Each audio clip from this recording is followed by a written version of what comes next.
নমস্কার, শখের রান্নাঘরে সবাইকে স্বাগত। আজকে আমি বিরিয়ানি রেসিপি নিয়ে হাজির হয়েছি। তো একেবারে কিন্তু ইউনিক ভাবে এবং সহজভাবে এবং কম টাইমের মধ্যে আমি বিরিয়ানিটা বানিয়ে দেখাবো। আমি এখানে রাইস কুকারে বানাবো। এখানে আমি ৪ বাটি চাল, বিরিয়ানির চালকে আমি ভালো করে ধুয়ে আমি আধ ঘন্টার জন্য ভিজিয়ে রেখে দিলাম। এখানে আমি আলু নিয়েছি। বিরিয়ানির আলুটাকে একটু ভাপিয়ে নেব। তার জন্য লঙ্কার গুঁড়ো, হলুদ গুঁড়ো আর নুন দিয়ে এটাকে আমি সেদ্ধ করতে দিয়ে দেব। তো যারা মানে মনে করেন যে রাইস কুকারে বিরিয়ানি করলে ঘেঁটে যাওয়ার ভয় বা রাইস কুকারে ঠিকঠাক বিরিয়ানি বানানো যায় না, এই রেসিপিটা তাদের জন্য। এবং যারা একেবারেই নতুন আছেন, যারা বিরিয়ানি কোনোদিনও বানাননি, প্রথম বানাবেন, হয়তো প্রথম হাতেখড়ি বললেই হয়, তাদের জন্যও কিন্তু একেবারে ইজি প্রসেসে এবং একদম পারফেক্ট হবে বিরিয়ানিটা। তো সেই জন্য তাদের জন্য। তো দেখুন আমি বেরেস্তা ভাজতে দিয়ে দিয়েছি কড়াই। আর এখানে আমি বড় লেগ পিস নিয়ে নিয়েছি। তো লেগ পিসগুলোতে ম্যারিনেট করবো এবারে। আমি প্রথমে দিলাম নুন, হলুদ, পরিমাণ মতো জিরে, ধনে।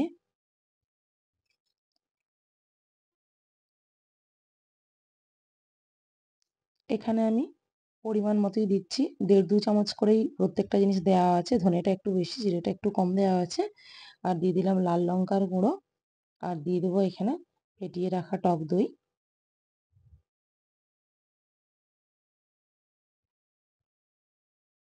আর দিয়ে দেবো এখানে কাশ্মীরি রেড চিলি পাউডার। এটাও আমি ২ চামচ দিয়ে দিলাম। আর দেবো এখানে বিরিয়ানির মশলা।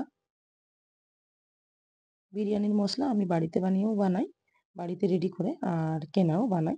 তো দুটোই ভালো হয়, তবে বাড়িতে বানানোটা আরো বেশি ভালো হয়। আর এখানে দিয়ে দিচ্ছি আদা রসুনের পেস্ট ৩ চামচ। রাইস কুকারের বিরিয়ানি এত ফাটাফাটি হয়, সেটা আপনারা একবার অন্তত ট্রাই করে দেখবেন, তাহলেই বুঝতে পারবেন যে কতটা সুন্দর হয়। আর এখানে দিয়ে দিলাম পরিমাণ মতো এই ৩ থেকে ৪ চামচ মতো সর্ষের তেল দিয়ে এবারে ভালো করে এটাকে আমি মাংসটাকে মাখিয়ে নেব।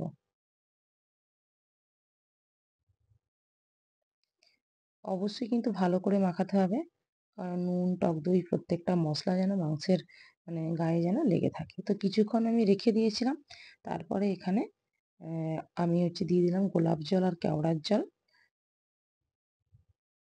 এটা দিয়েও আমি একটুক্ষণ মাখিয়ে আমি রেখে দিচ্ছি। এখানে আমি দুধ নিয়ে নিয়েছি ১ বাটি।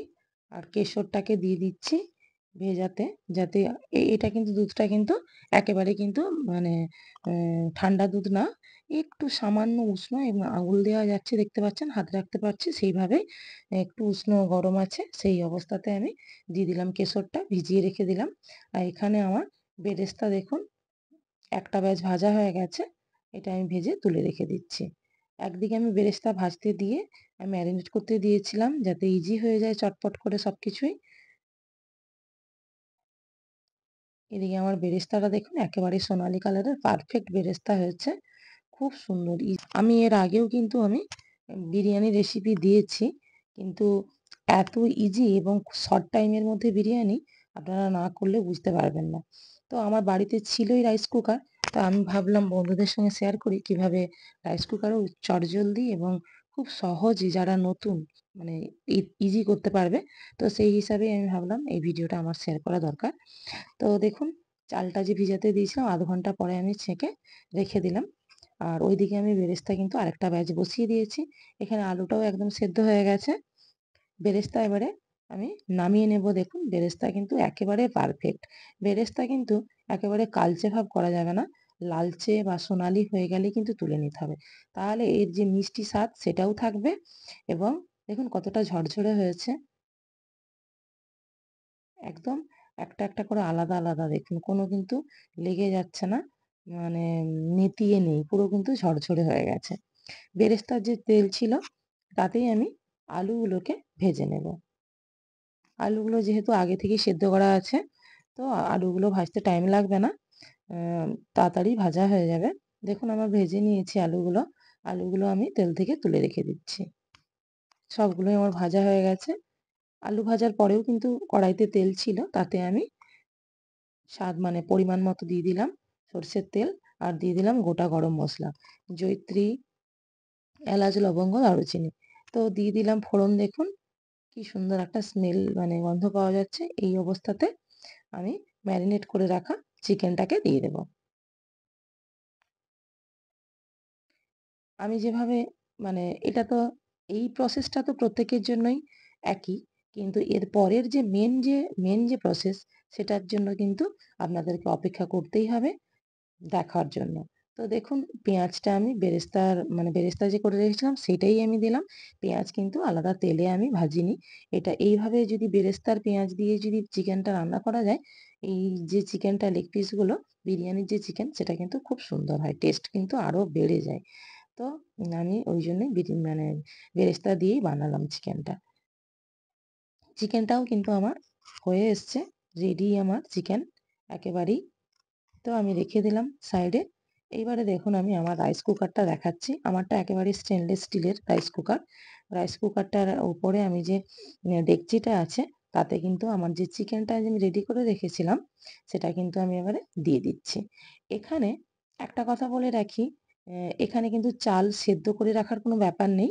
আপনারা চালটা যে জল ঝরিয়ে রেখেছি সেটাই। আমি কিন্তু আপনাদেরকে সেদ্ধ চাল দেখাইনি। পুরো চিকেনটা দিয়ে দিলাম। গ্রেভিটাও দিয়ে দিয়েছি। গ্রেভিটাও কিন্তু একটা মাপ রেখেছি গ্রেভিটা কতটা দিলাম। আলুগুলো দেওয়ার পরে আমি জল ঝরিয়ে রাখা, দেখুন বুঝতেই পারছেন চালগুলো পুরো একদম ঝরঝর করছে। তো দিয়ে দিলাম উপর থেকে। এবারে আমি এখানে আমি 4 বাটি আমি বিরিয়ানির চালটা ভিজিয়ে রেখেছিলাম। তো 8 বাটি চাল মানে জলটা আমি ডবল জল দেব। এই যে মাপটা আপনারা যদি ঠিকঠাক রাখেন, একেবারে নতুন হোক বা যারা অনেকবারই বানিয়েছেন, হয়তো ঠিকঠাক প্রসেস মানে ঠিকঠাক একদম ঝরঝরে বিরিয়ানি বানাতে পারেননি, তারাও কিন্তু বানাতে পারবেন। এবং রাইস কুকারে করার জন্য দুর্দান্ত টেস্ট হয়।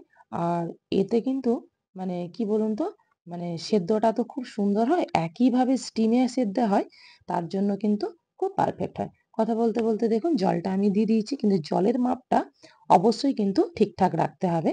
উপর দিয়ে দিচ্ছি স্বাদ মতো নুন।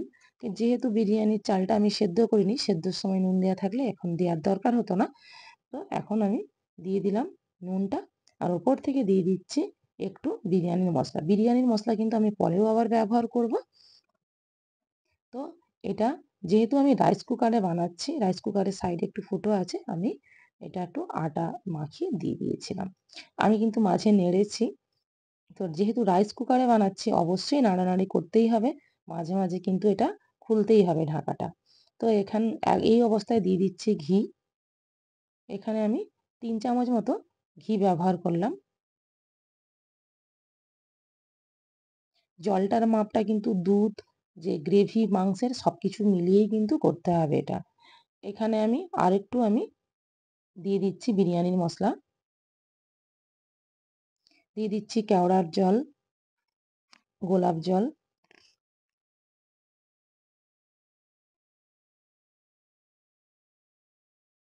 আর এখানে ভেজে রাখা যে বেরেস্তা রেখেছিলাম, বেরেস্তাটা এর উপর থেকে দিয়ে দিচ্ছি। বেরেস্তাটা অল্প দিয়ে মানে এই সময় বেশিরভাগটাই দিয়ে দিচ্ছি, অল্প পরিমাণ রেখে দিচ্ছি। এটা আবার পরে আমার কাজে লাগবে।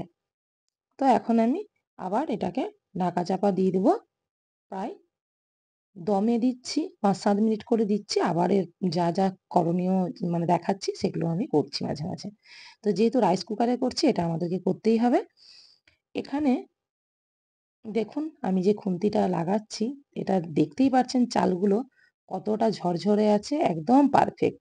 মানে এত সুন্দর হয়েছিল বিরিয়ানিটা, আপনাদেরকে আমি বলে বোঝাতে পারছি না। এমনিও হয়তো করলেও হয়তো এতটা সুন্দর হতো না। তো আমি একটু নাড়াচাড়া করে আবার আমি চাপা দিয়ে দিয়েছিলাম। আবারও আমি ঢাকনা খুলে এখানে আমি কেশর ভেজানোর যে দুধটা, আমি সেটা দিয়ে দিলাম। আবারও আমি চাপা দিয়ে রেখেছি। এরপরে আমি এটা ঢাকাটা খুলবো। তো আমার চ্যানেলে যারা নতুন বন্ধু আছেন, অবশ্যই আমার চ্যানেলটিকে একটু সাবস্ক্রাইব করে দেবেন। আর এতক্ষণ আমার সঙ্গে থাকার জন্য অনেক অনেক ধন্যবাদ বন্ধুরা। অবশ্যই কিন্তু আমার সঙ্গে থাকবেন, ভালোবাসা দেবেন, লাইক, কমেন্ট ও শেয়ার করবেন। আর ইজি প্রসেসে এইভাবে কিন্তু চটজলদি বিরিয়ানিটা বানিয়ে নেবেন। বিরিয়ানি ভালো লাগলে অবশ্যই কিন্তু আমাকে একটা কমেন্ট করে জানাবেন আপনাদের বিরিয়ানি কেমন হয়েছে। দেখা হচ্ছে পরের ভিডিওতে। নমস্কার।